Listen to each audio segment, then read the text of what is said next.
Struggling to create a story in Jira? You're not alone. In 2 minutes, I'll show you exactly how to fill every field and create your first story. We'll start from your Jira dashboard. Click Create, then walk through each field. Type, status, summary, description, assignee, labels, parent, dates, story points, and attachments. All right, so let's start from your Jira dashboard. This is where everything begins. You'll see your project list on the left and your board in the center. Now, look for the Create button at the top of the screen. It's a big blue button. You can't miss it. Go ahead and click that. A dialog box will pop up. The first thing you'll need to do is choose a space. This is the project your story belongs to. If you're working on a marketing project, select that. If it's for software development, pick that one. Just make sure you're in the right project from the start.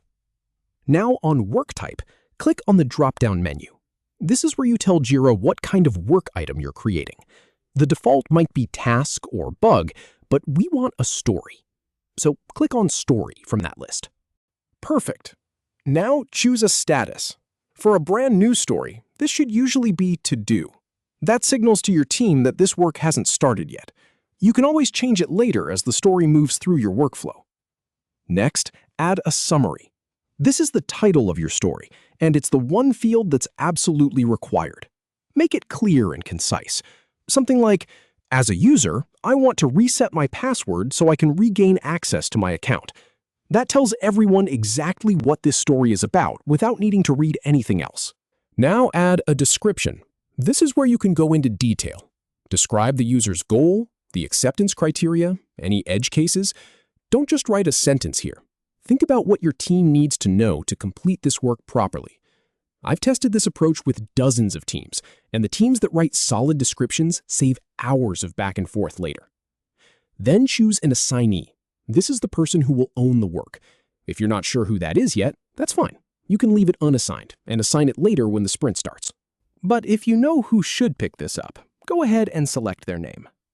Now add labels. Labels are like tags that help you filter and organize stories later. For example, you might add a label for front-end, or urgent, or QA needed.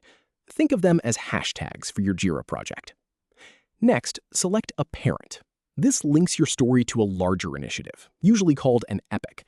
If your story is part of a bigger feature, find that epic in the list and link them together. This keeps your project organized and makes reporting much easier later. Now add a due date. This is the deadline for when the work needs to be finished. Be realistic here. Set a date that gives your team enough time to do good work. Then add a start date. This defines when work actually begins. Having both dates helps your team plan their week and see exactly what needs to be done and when. Now, here's the really important part. Enter the story point estimate. Story points are a measurement of complexity or size of a requirement. This isn't about hours, it's about effort. A 1-point story is simple. A 5-point story is more complex, and a 13-point story probably needs to be broken down further. Use your team's typical scale. After that, you can add an attachment. Drag and drop any relevant files right here. Screenshots of the design, a wireframe, a PDF of requirements, whatever helps the team understand what needs to be built.